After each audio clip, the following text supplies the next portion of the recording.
नमस्कार दोस्तों, मैं संजय कुमार आप सभी विद्यार्थियों का हार्दिक स्वागत करता हूं, अभिनंदन करता हूं, अभिवादन करता हूं और उम्मीद करता हूं कि आप सभी लोग जो हैं अपने अध्यापन में भली-भांति तरीके से लगे हुए होंगे। और मैं आपसे सभी से यही उम्मीद रखता हूं कि आप जो हमारे द्वारा प्रोवाइड करवाई जा रही वीडियो है उनको पढ़कर अपने एग्ज़ाम्स को एक अंजाम तक पहुंचाओ, उनको एक नया मोड़ दो और आप सिलेक्शन लेकर जाओ। यही मेरी आपके सबके सामने कामनाएं हैं। चलते हैं, आज जो हम टॉपिक लेकर आए हैं वो लेकर आए हैं दोस्तों चित्रकला। पिछली वीडियो में हमने जो किया था वो आप सभी को पता है, ये भली भांति से पता है कि पिछली वीडियो में हमने जनजातियों को कंप्लीट कर दिया था। और अब हम जो वीडियो लेकर आए हैं इस अगली क्लास में हम पढ़ने वाले हैं चित्रकला के बारे में। अच्छा, चित्रकला के बारे में सबसे पहले आपको ध्यान रखना है मुन्नाओ कि चित्रकला की जो उत्पत्ति है वो उत्पत्ति कब हुई। दूसरा आपको ध्यान रखना है कि वैज्ञानिक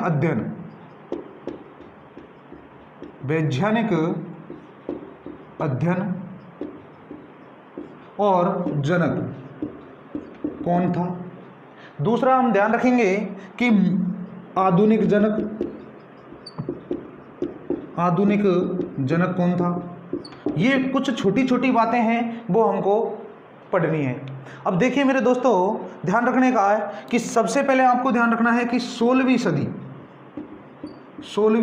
सदी में इसकी उत्पत्ति हुई, यानी कि मैं आपसे कह सकता हूं कि 1500 ईस्वी उपरांत। वैज्ञानिक अध्ययन और वैज्ञानिक इसका जो विभाजन किया था वो वैज्ञानिक विभाजन किसने किया था मेरे दोस्तों, और जनक कौन था तो ध्यान रखना, आनंद कुमार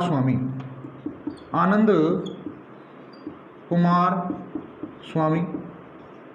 ये जो आनंद कुमार स्वामी है, यदि मैं इसकी बात करूं तो आनंद कुमार स्वामी ने सर्वप्रथम राजपूत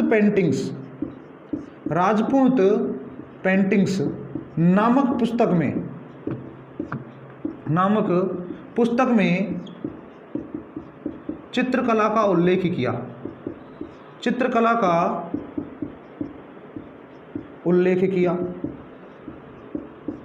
इसके बाद ध्यान रखना, यदि बात करें आधुनिक जनक की तो आधुनिक जनक मेरे दोस्तों कौन था, कुंदन लाल मिस्त्री। ध्यान रखना, ये कुंदन लाल मिस्त्री जो है, ये कुंदन लाल मिस्त्री मेरे दोस्तों आधुनिक जनक माना जाता है। दूसरा जो राजस्थान चित्रकला जो है, उस राजस्थान चित्रकला को हिंदू शैली किसने कहा। हिंदू शैली जिसने कहा उसका नाम था NC मेहता। अच्छा, राजस्थान शैली को मुगल शैली या राजपूत शैली किसने कहा, तो राजपूत शैली कहने वाला व्यक्ति कौन था, एक तो थे गांगुली और एक थे हेबल। गांगुली और हेबल ने इन्हें क्या कहा मेरे दोस्तों, राजपूत शैली कहा। जबकि राजस्थानी चित्र शैली किसने कहा, वो आपको ध्यान रखना है, राजस्थानी चित्र शैली कहा था रामकृष्ण दास ने। और यदि रामकृष्ण दास आपको ऑप्शन में नहीं मिलता तो सीधा सा आपको ध्यान रखना है कर्नल जेम्स टॉड। ठीक है ना, कर्नल जेम्स टॉड। देखिए दोस्तों, पहले एक बार स्क्रीनशॉट लीजिए, फिर अपन आगे बढ़ते हैं। एक बार मैं वापस रिवाइज करवा देता हूं, गौर से देखिएगा कि उत्पत्ति के संदर्भ में जब हम देखेंगे तो 16वीं सदी में इसकी उत्पत्ति हुई चित्रकला की। वैज्ञानिक अध्ययन जो किया था इसका, वो वैज्ञानिक अध्ययन और जनक कौन थे, आनंद कुमार स्वामी। दूसरा आधुनिक जनक की बात करें तो आधुनिक जनक कौन बन गया, कुंदन लाल मिस्त्री। राजपूत पेंटिंग्स नामक पुस्तक में सर्वप्रथम जो उल्लेख किया था वो उल्लेख किसने किया था, तो मेरे दोस्तों ध्यान रखना, वो उल्लेख किया था आनंद कुमार स्वामी ने। किसने किया था, आनंद कुमार स्वामी ने। इसके बाद ध्यान रखना कि राजस्थान जो चित्रकला है, उस राजस्थान चित्रकला को हिंदू शैली, राजपूत शैली और राजस्थानी शैली किसने कहा, वो आपको ध्यान रखना है। देखिए मेरे दोस्तों, ध्यान रखना कि राजस्थान चित्रकला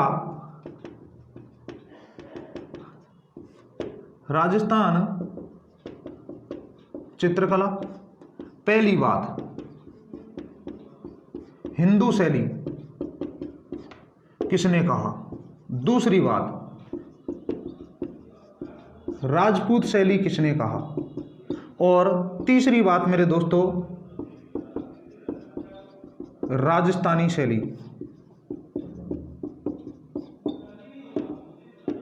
देखो हिंदू शैली की मैं बात करूं तो हिंदी शैली जो है वो कहता है, कौन कहता है इसको? एन.सी. मेहता।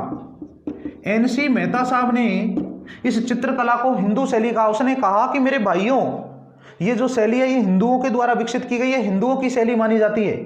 और वो व्यक्ति कौन था? एन.सी. मेहता था। जबकि इसे राजपूत शैली कहा था एक व्यक्ति था गांगुली, और दूसरा व्यक्ति था हेवल। हेवल और गांगुली ने इसे क्या कहा था मेरे मुन्नाओं? राजपूत शैली कहा था। इसके बाद अगर बात करें राजस्थानी शैली, तो एक व्यक्ति था रामकृष्ण दास। रामकृष्ण दास, ध्यान रखना। और अगर रामकृष्ण दास आपको ऑप्शन में नहीं मिले तो आपको ध्यान रखना है, एक और मिलेगा आपको जिसका नाम है colonel James Tod. Colonel James Tod.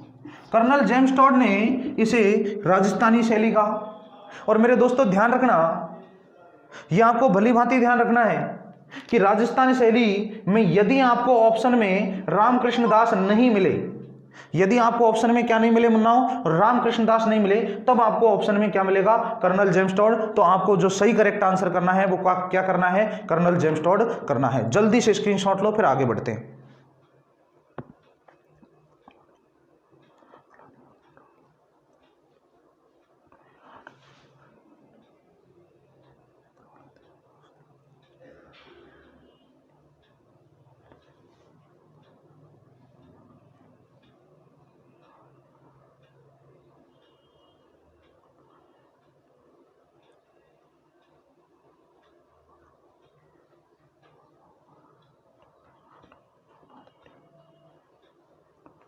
अब देखिए दोस्तों कि यहां पर जो प्राचीन चित्रकला, प्राचीन जो चित्र मिले, वो प्राचीन चित्र सर्वाधिक कहां कहां से मिले थे और किस किस ने उनकी खोज की थी। देखो राजस्थानी चित्रकला के प्राचीन चित्र, राजस्थानी चित्रकला के प्राचीन चित्र, देखिए पहला आपको मिलेगा क्या? अलानिया। और अलानिया मेरे दोस्तों है कहां पर? कोटा में, ठीक है ना। दूसरा अगर मैं बात करूं तो दर, और दर है कहां पर मेरे दोस्तों? भरतपुर।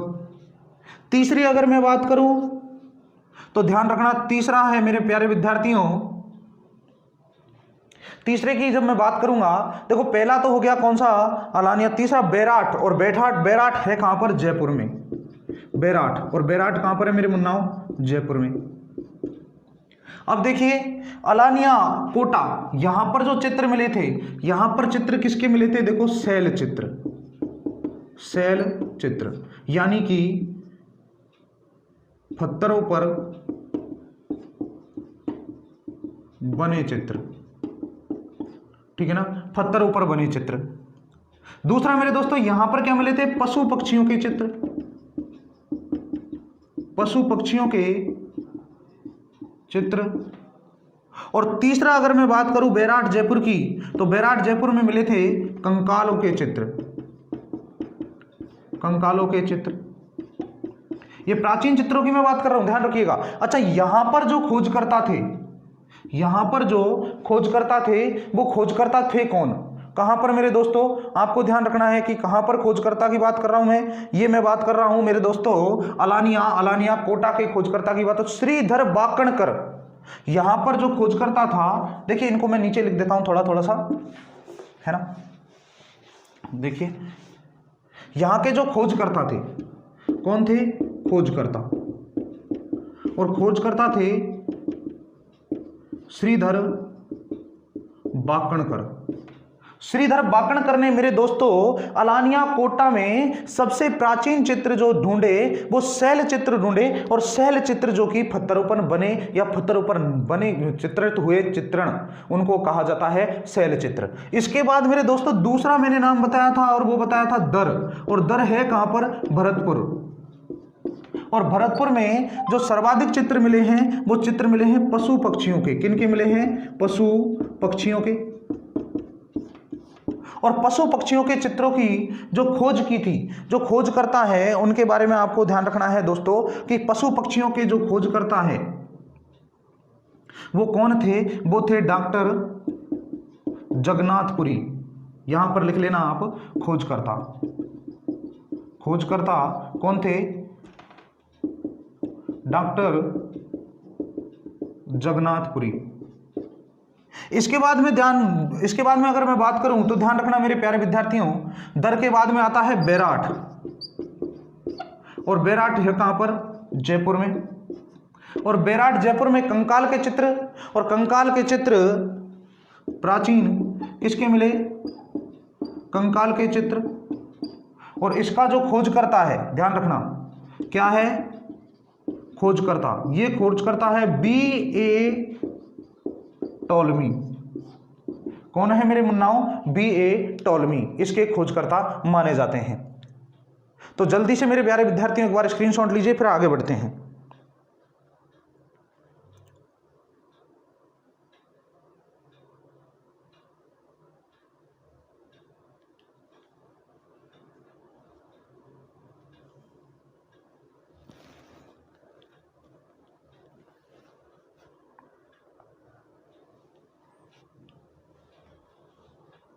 चलिए अब देखिए दोस्तों, एक आता है मिनिएचर पेंटिंग।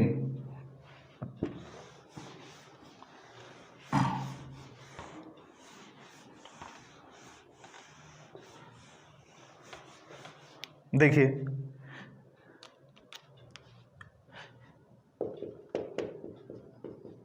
मिनिएचर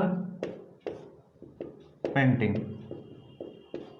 अच्छा, मिनिएचर पेंटिंग होता क्या है? पहली बात तो ये समझना। देखो मिनिएचर पेंटिंग, मिनिएचर मिनी यानी छोटा, एचर मतलब चित्रण। ध्यान रखना, मिनी यानी छोटा चित्रण। अब देखो इस मिनिएचर जो पेंटिंग्स है, इस शब्द की उत्पत्ति मेरे दोस्तों मिनीमियम शब्द से हुई। मिनिएचर पेंटिंग्स की जो उत्पत्ति है वो मिनीमियम शब्द से हुई। और मिनीमियम शब्द जो है, उस मिनीमियम शब्द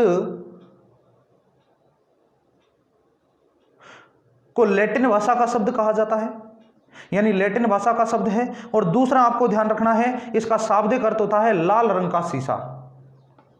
तो सबसे पहले आप क्या लिखोगे कि इसकी उत्पत्ति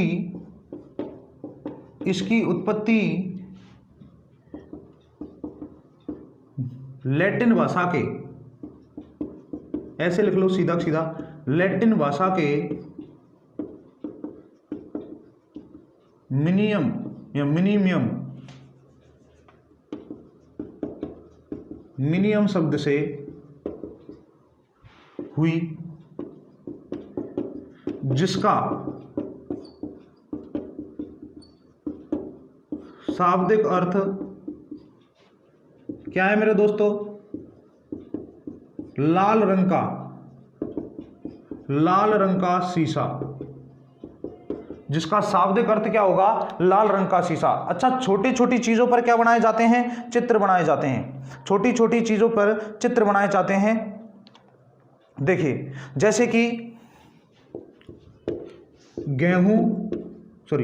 चावल, जौ,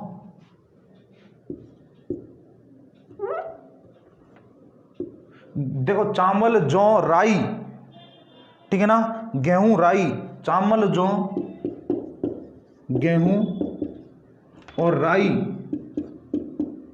के दानों पर सूक्ष्म रूप से किया जाने वाला चित्रण। सूक्ष्म रूप से किया जाने वाला क्या है? चित्रण। सूक्ष्म रूप से जो चित्रण किया जाता है उसे मिनिएचर, उस कला को क्या कहते हैं? इस कला को कहा जाता है मिनिएचर कला। कला को कहते हैं मिनिएचर कला। मिनिएचर कला। जैसे आपने देखा होगा कि चावल के दाने पर नाम गुदवाए साहब, चावल के दाने पर नाम बनवाए, राई के दाने पर नाम बनवाए। ये जो है, ये मेरे दोस्तों सूक्ष्म जो है वो सूक्ष्म रूप से जो चित्रकारी की जाती है, पेंटिंग की जाती है, उसे कहते हैं मिनिएचर कला। अब देखिए इससे संबंधित कुछ शब्द हैं, एक तो है कुछ व्यक्ति हैं, एक तो है कृष्णा शर्मा, एक नाम आएगा कृष्णा शर्मा। और कृष्णा शर्मा जो बेंगू चित्तौड़ की है, बेंगू ठिकाना जो है चित्तौड़गढ़ में है, और यहाँ पर राई के दाने पर इसने मीराबाई का चित्रण किया था। देखो कृष्णा शर्मा कौन थी? कृष्णा शर्मा। और कृष्णा शर्मा जो कि है थी कहाँ की? बेंगू। और बेंगू है कहाँ पर मेरे दोस्तों? चित्तौड़गढ़, है ना। और कहते हैं कि राई के दाने पर, किस पर मेरे मुन्नाओ? राई के दाने पर, चावल के पे नहीं, राई के दाने पर। इसने राई के दाने पर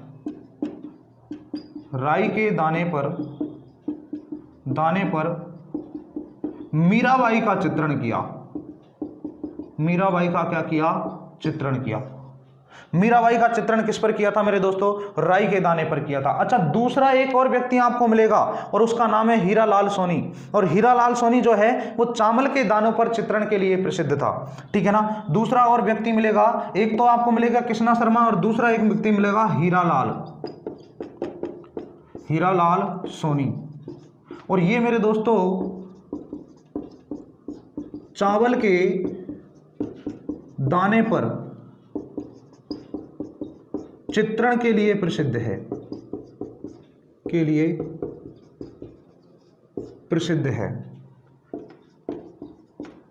चित्रण के लिए प्रसिद्ध है। हीरालाल सोनी चावल के दाने पर चित्रण के लिए क्या है? प्रसिद्ध है। देखो पहली बात आपको ध्यान रखनी है, मिनिएचर पेंटिंग्स। और मिनिएचर पेंटिंग्स की अगर मैं बात करूं तो ध्यान रखना मेरे दोस्तों, ये जो मिनिएचर पेंटिंग्स है इसकी उत्पत्ति लैटिन भाषा के मिनियम शब्द से हुई। और मिनियम शब्द जो है, ध्यान रखना, मिनियम शब्द इसका शाब्दिक अर्थ क्या बताया गया है? लाल रंग का शीशा। दूसरा आपको ध्यान रखना है मेरे दोस्तों कि चावल, जौ और गेहूं, राई के दानों पर जो सूक्ष्म रूप से क्या की जाती है? चित्रण किया जाता है। सूक्ष्म रूप से चित्रण किया जाता है, सूक्ष्म रूप से किया जाने वाला जो चित्रण है वो कौन सी कला कहलाती है? मिनिएचर कला। दूसरा आपको ध्यान रखना है कि यहां पर दो व्यक्तियों के नाम आते हैं। एक व्यक्ति का नाम आता है किसका? कृष्णा शर्मा का। और कृष्णा शर्मा है कहाँ की? बेंगू की। और बेंगू पड़ता कहां पर है? चित्तौड़गढ़। और यहां पर इन्होंने राई के दाने पर मीराबाई का क्या किया था मेरे दोस्तों? चित्रण किया था। अच्छा, हीरालाल सोनी की जब बात करूंगा तो चावल के दाने पर इसने चित्रण के लिए प्रसिद्ध है। चावल के दाने पर चित्रण के लिए प्रसिद्ध कौन है? हीरालाल सोनी। तो जल्दी से मेरे दोस्तों एक बार स्क्रीनशॉट लीजिए, फिर अपन आगे बढ़ते हैं।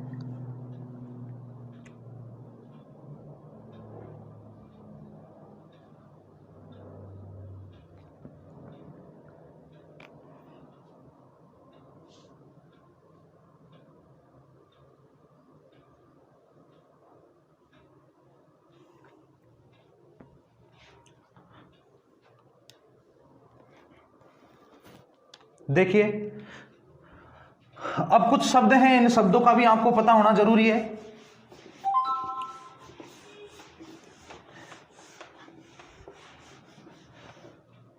एक होगा मेरे दोस्तों, देखो शब्द में पहला आएगा जोत दाना। दूसरा आएगा डमका। तीसरा आएगा अनोटा। और चौथा आएगा चितेरा। देखिएगा, जोत दाना की जब मैं बात करूंगा तो मेरे दोस्तों ध्यान रखना, आपने देखा होगा कि जब आपने शादी ब्याह में आपके एल्बम बने होंगे और एल्बम में आपने अपने चित्रों को संग्रहित करके रख रखा है, तो ध्यान रखना कि राजस्थानी चित्रण में बने चित्रों का संग्रहण, देखिए राजस्थानी चित्रण में बने चित्रों का संग्रहण। दूसरा मेरे दोस्तों डमका। यदि मैं डमका की बात करूं तो चित्र में रंग भरना, यानी चित्र में रंगों का प्रयोग करना। चित्र में रंगों का प्रयोग करना। इसके बाद अनोटा की बात करें तो अनोटा ध्यान रखना कि चित्रकला से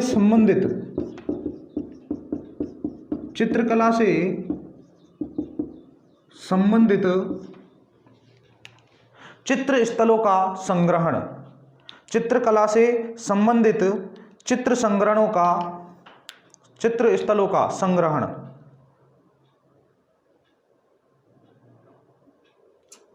ठीक है ना, अभी लिख रहा हूं, देखो दोस्तों,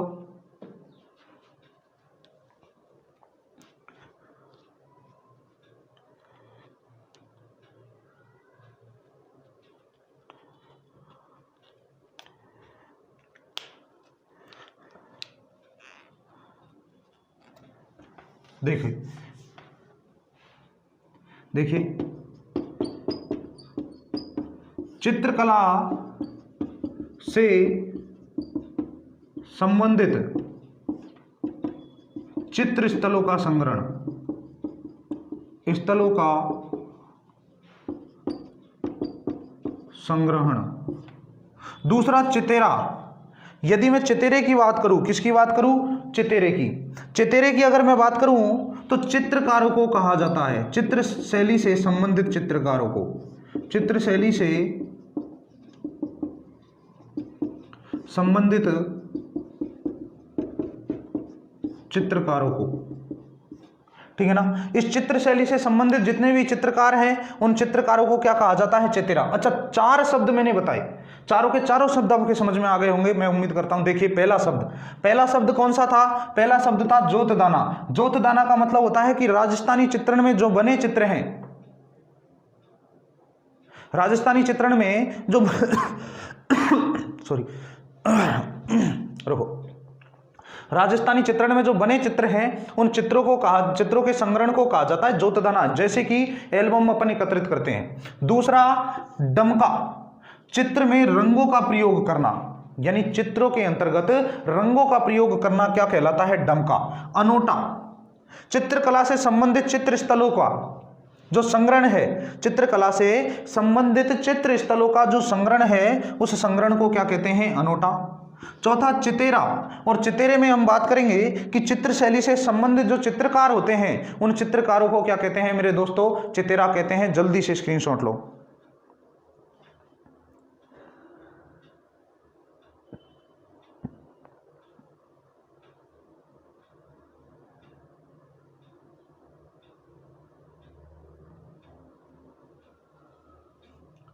अब देखिए मेरे मुन्नाओं, प्रमुख चितेरे यानी चित्रकार।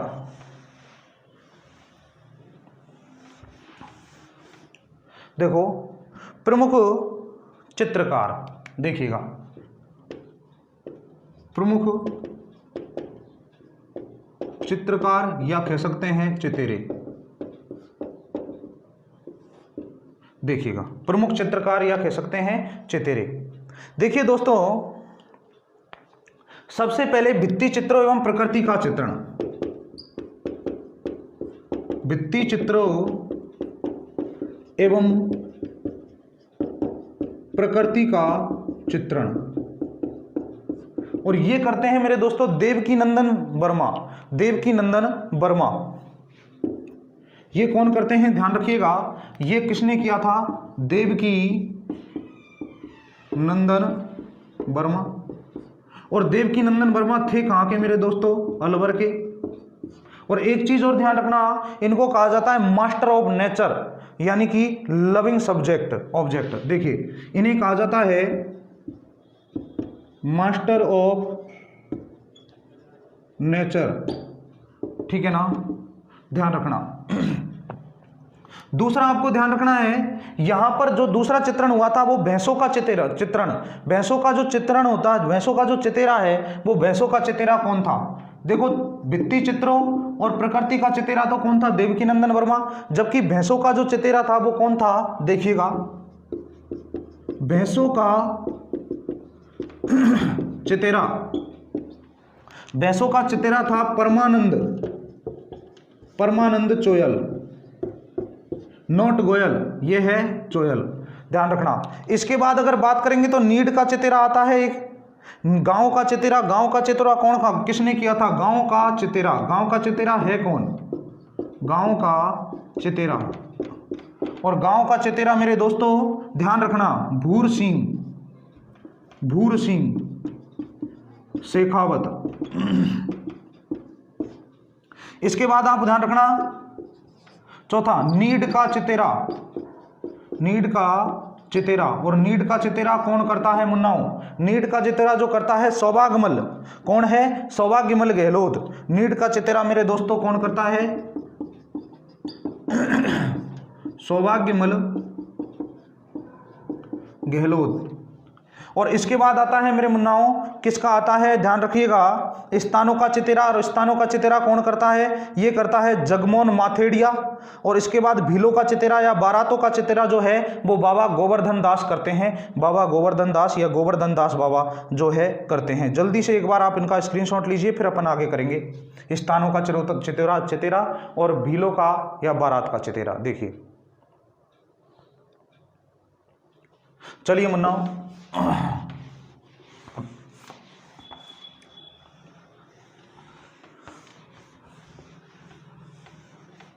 अब देखिए स्थानों का चितेरा, स्थानों का चितेरा और दूसरा आएगा भीलों का चितेरा। या भीलों के चितेरे के बाद कौन सा आता है मेरे दोस्तों? बारात का चितेरा। बारात का चितेरा। ये दोनों कौन थे? यहां का जो चित्रकार था, जो भीलों का और बारात का चितेरा, वो किसने किया था? बाबा गोवर्धन दास या गोवर्धन दास बाबा ने। गोवर्धन दास बाबा, गोवर्धन दास बाबा। और इसके बाद स्थानों का चितेरा, स्थानों की चितेरे की अगर बात करें तो स्थानों का चितेरा जगमोहन माथेड़िया। जगमोहन माथेड़िया, ध्यान रखना जगमोहन माथेड़िया जो है, जगमोहन माथेड़िया ने स्थानों का चितेरा किया था। जबकि यहां पर भीलों का चितेरा या बारात का चितेरा जो है वो बारात का चितेरा गोवर्धन दास बाबा ने किया था। अब एक चीज देखिए दोस्तों, जो चित्रकला है उस चित्रकला को 4 स्कूलों में विभक्त किया गया है। चित्रकला, और चित्रकला को 4 स्कूलों में विभक्त किया गया है। कितने स्कूलों में विभक्त किया गया है मेरे दोस्तों? 4 स्कूलों में विभक्त किया गया है। तो प्यारे विद्यार्थियों जल्दी से स्क्रीनशॉट लीजिए, फिर बढ़ते हैं अपन आगे। बात करेंगे कौन कौन से स्कूल है उनकी।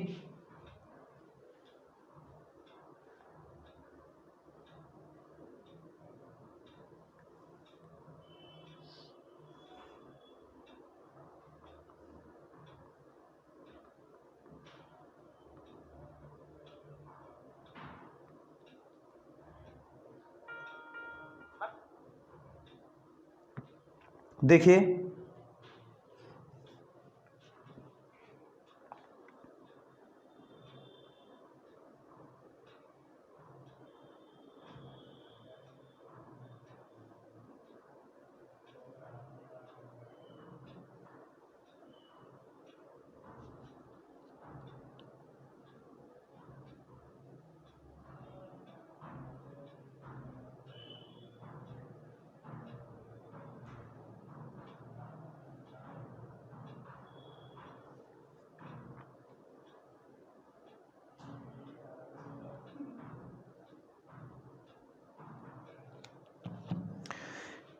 देखिए दोस्तों, एक है Mewar school of paintings.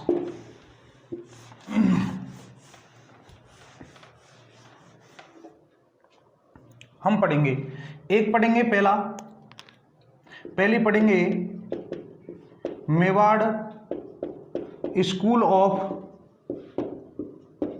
Paintings.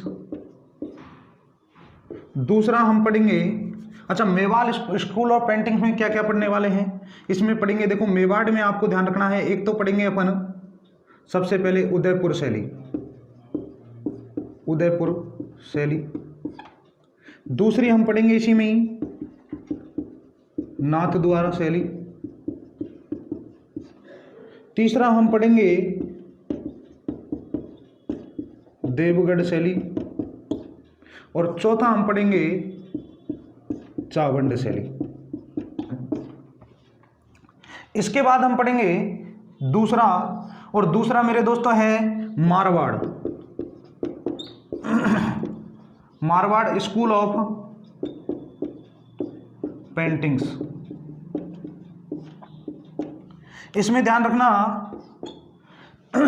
Marwar school of paintings में हम क्या पढ़ने वाले हैं, मारवाड़ स्कूल ऑफ पेंटिंग्स में हम पढ़ने वाले हैं, ध्यान रखिएगा, जोधपुर, जोधपुर शैली। दूसरा पढ़ेंगे बीकानेर शैली, बीकानेर शैली। इसके बाद तीसरी पढ़ेंगे किशनगढ़ शैली, शैली। चौथी पढ़ेंगे अजमेर शैली।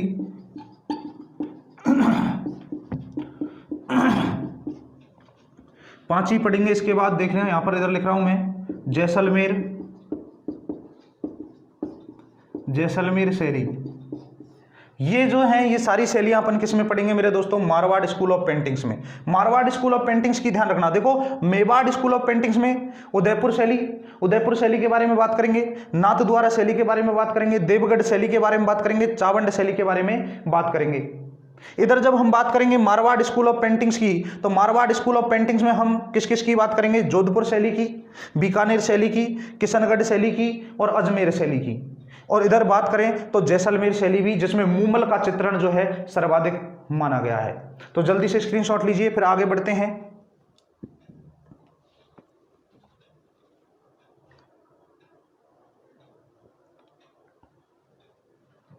देखिए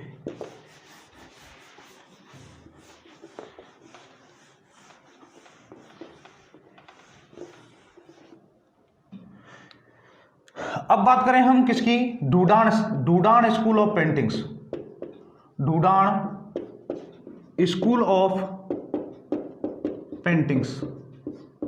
और डूडान स्कूल ऑफ पेंटिंग्स में एक तो पढ़ोगे आप आमेर, आमेर शैली, या इसी को कहते हैं जयपुर शैली।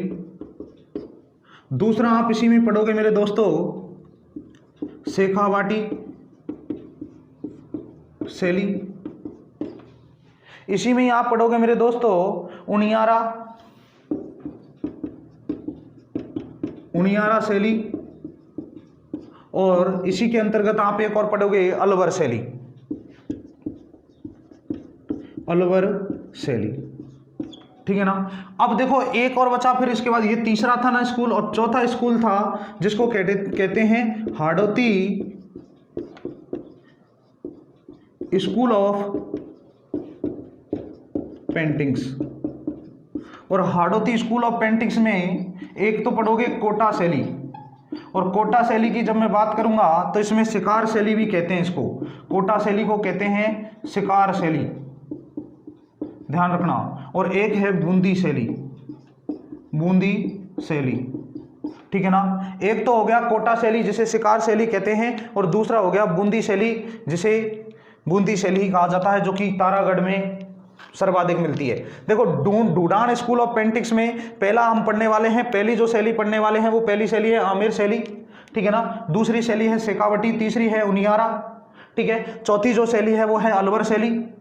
इधर फिर हम बात करेंगे हाड़ौती की, तो हाड़ौती में आपको ध्यान रखना है, एक पढ़ेंगे हम कोटा और एक पढ़ेंगे हम बूंदी। अच्छा, कोटा में हम देखेंगे तो इसको क्या कहा जाता है, शिकार शैली। क्यों कहा जाता है, क्योंकि कोटा में राजाओं के साथ, किनके साथ, राजाओं के साथ रानी भी क्या करती थी, शिकार किया करती थी। जब ये पढ़ाऊंगा वैसे 1 बाय 1, लेकिन यहां पर दिखा देता हूं कि ये इनका क्या है, एक महल, जो महल है वो महल के ऊपर ये राजा और रानियां क्या करते थे, खड़े हो जाते थे। और नीचे शेरों के, चीतों के बुलाने के लिए यहां पर एक खूंटे से किसको बांध देते थे, सांड को बांध देते मेरे दोस्तों, ठीक है ना, सांड को बांध देते थे।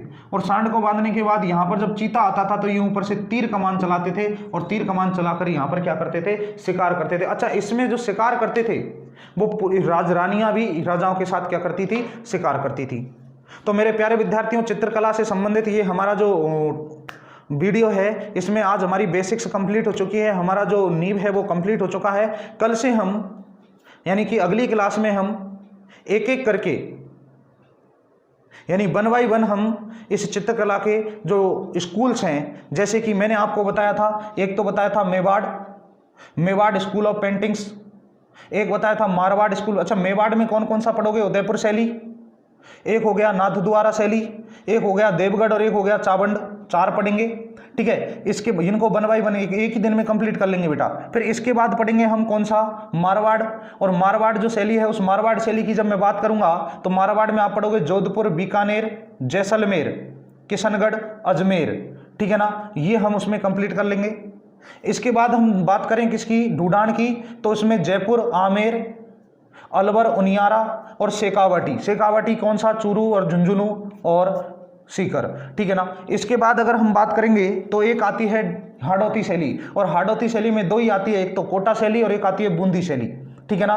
कोटा शैली और बूंदी शैली में सर्वाधिक जो चित्रों का चित्रण हुआ है वो शिकार से संबंधित चित्रों का चित्रण हुआ है। तो दोस्तों, आज की वीडियो में मैंने आपको जो बेसिक्स है वो कंप्लीट करवा दिया है, और मिलते हैं अगली वीडियो में। धन्यवाद, नमस्कार।